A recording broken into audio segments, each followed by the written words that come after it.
there, I'm Rambley the raccoon, and it's my job to make sure your experience... Wait, I don't have your facial data in my database.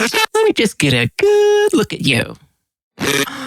Are you one of those furries Finley told me about? He's on the internet a lot more than I am. I've heard things. I'll be watching you. And hi everyone, it's Stormi, and today we'll be talking about the little Scrimblow. Yep, you guessed it, it's Rambley from Indigo Park. If you somehow haven't heard of it yet, Indigo Park is a brand new mascot horror game currently available for the low price of free on Steam, and has taken the internet, especially the furry fandom, by storm. It's so popular that the Kickstarter campaign for Chapter 2 made more than quintuple its original funding goal. Warning, the rest of this video will contain Indigo Park spoilers. If you haven't picked it up, I highly suggest playing it for yourself. Again, it's completely free to play. Link in the description. All right, here come the spoilers. You've been warned. So what is it about the funny raccoon game that has people begging for more? And more specifically, how did Rambley immediately grab the attention of every single furry on the planet? I really wanted to know because I played Indigo Park too. Ooh, I can't wait for you to see everything Indigo Park has to offer. Oh, he wags his tail. So cute! Oh my god, I love him so much. Unit disclosure agreement included. Yes! Do you know why Rambley the raccoon loves Rambley's Railroad? Because I like trains. Can we just raise up Rambley as the new mascot of all furries? Because he likes trains. He's like specifically engineered to be the perfect furry mascot. Yeah, it's almost creepy how good they've nailed it down. Congratulations! You found me! Don't I look adorable? And as you can see, both me and Rambley know that he's adorable. But why is he so adorable? There's no shortage of cute anthropomorphic characters, especially with how big furry conventions are getting. So, what makes Rambley stick out amongst the rest? Why does he grab at our heartstrings? What makes him the perfectly engineered furry bait? I did a deep dive into the details of Rambley's ramblings, behavior, animations, speech patterns, and much more in order to determine just how the developer, animators, and voice actors shaped Rambley into what we know him as today. Let's take a look. Uh-oh. That Stormy Spud's room is only accessible by spectacular Spuds. Maybe one day you'll grow up big and strong enough to enter it. But for now, Don't.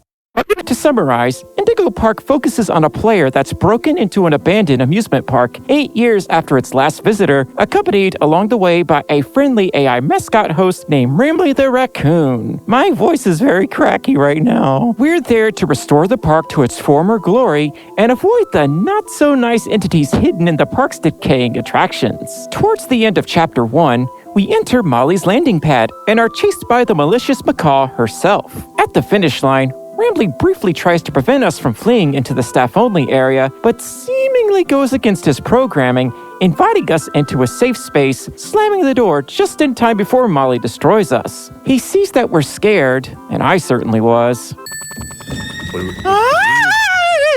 and tries his absolute best to smooth things over by revealing what he knows about the park's problems. He's beyond ecstatic that we went through the trouble of visiting the park in the first place, and genuinely wants to make us as happy as possible. To the best of our knowledge, he has no malicious intent. He even apologizes for everything that's happened, despite not knowing exactly what happened. He then timidly asks us to help him restore the park, encouraging us by showing that we'll someday be able to access the Royal Wrangler's room. Whatever's in there anyway. He wants to connect with us and make us feel like we're part of something special, teasing us with what lies ahead at Oceanic Odyssey. As Chapter 1 comes to a close, Rambley leaves us with an adorable musical number. And now on to the analysis of Rambley. Wowie. The first thing you usually notice about a character is their eyes, but their voice can tell you so much more. Voice actor Otterboy brought Rambley to life in a way that makes us feel safe and secure. We know that he'll do everything in his power to make our trip to Indigo Park the best it can be. Rambley goes the extra mile with a sing-songy voice, aka the Mickey Mouse effect. This is Mickey. I'm Mickey too. You are? I thought so. Well, You are now? Okay. Hi, I'm Rambley the raccoon, and it's my job to make sure your experience here at Indigo Park is registered. And unsurprisingly, Rambley has left a very strong first impression on the furry fandom. We're fully engaged before he even finishes his first line. We don't know what's happening, where we're going, or why the park has fallen into disrepair, but Rambley's voice appeals to our subconscious to basically say, everything will be okay. It's a sense of familiarity to the characters and mascots we grew up with. Those of us from the 90s anyway. People are going to be drawn to what feels known and trusted, and Rambley is a fine example of this in full effect. Hey, Stormi, I know everything's rough right now, but don't worry, everything will work out. That's right, I got this. So consider supporting me on my Patreon, or perhaps clicking that join button down below. It's personality traits like this that make us want to follow Rambley as he leads us around the dilapidated remains of Indigo Park. We seldom realize it, but voices have a much stronger impression on us than you might realize. Unlike other mascot horror characters, or just most mascot characters in general, Rambley actually has a complex personality. He's dynamic, authentic, and very expressive, outwardly conveying his emotions in numerous ways, be it through toothy grins, vocalizations, or even electrical surges. Further connecting to the player, he doubles our emotions. Rambley gets scared when we're scared of Molly, he's ecstatic when we find shiny collectibles, and because he's so warm and inviting, we're happy when he's happy. It's pretty rare to find cute, easy to understand, and expressive original characters with deep personalities, but Rambley is exactly that, and he leaves us begging for more. He tugs at our heartstrings through how he moves, what he says, and how it complements what you feel every step of the way. We don't exactly know why the theme park closed down, or if the rumors are true, and neither does Rambley. In his own words, he was confined to the entrance until we showed up. But I was confined to the entrance for so long, I didn't realize just how much disrepair the park has fallen into. Wasting all of your fun time. Sorry for the inconvenience. In most games, the adorable character trope either gets the goofball treatment or ends up being an overpowered badass. Which isn't bad, but it's been done so many times already. Rambley is just different. He's mysterious and has more layers than a hacking Photoshop file. But Rambley isn't all just friendly demeanors and reading our minds. While I was doing research, I also discovered that he plays heavily into common autistic traits. And since a good chunk of the furry fandom is neurodivergent, it's pretty much a match made in heaven. Rambley brings out people's special interests in theme parks, mascots, 90s nostalgia, lore deep dives, and most importantly, do you remember why Rambley loves Rambley's Railroad?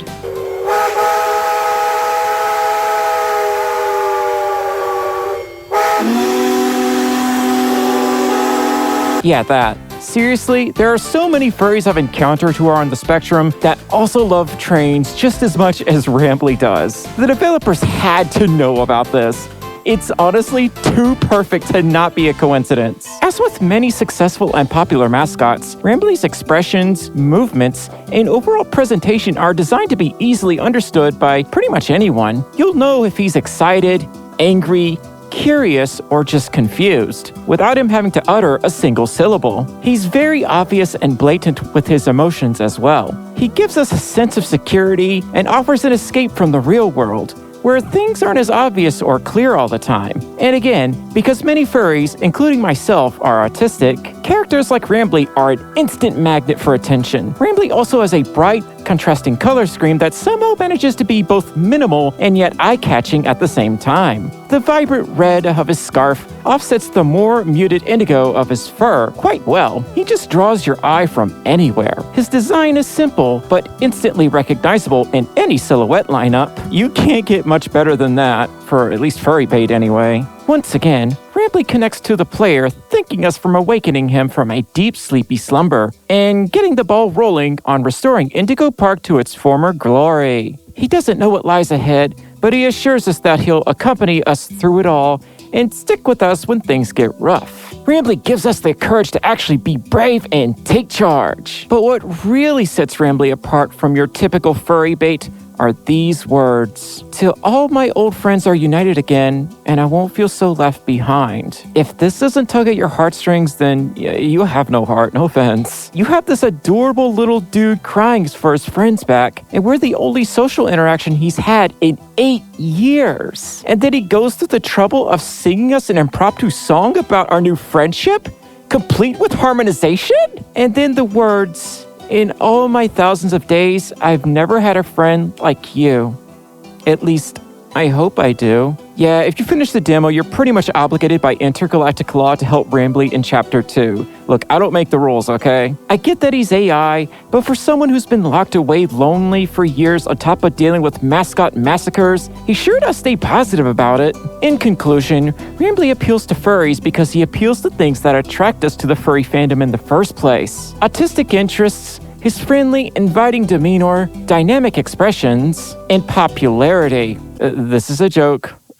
Mostly. At the end of Chapter 1, we're hired on as park staff to help Rambley restore Indigo Park to its former glory. But what we don't know is, why are we there in the first place? Is Rambley being controlled by someone else in the park? Are they actually a sentient being and more than just AI? Why are they so jealous of Lloyd even though Rambley appears to get more attention than everyone else? Ew, Lloyd. And he's not actually evil, right? But yeah, that's why Rambley's the perfect furry bait. So thanks for watching my analysis on this magnificent mascot.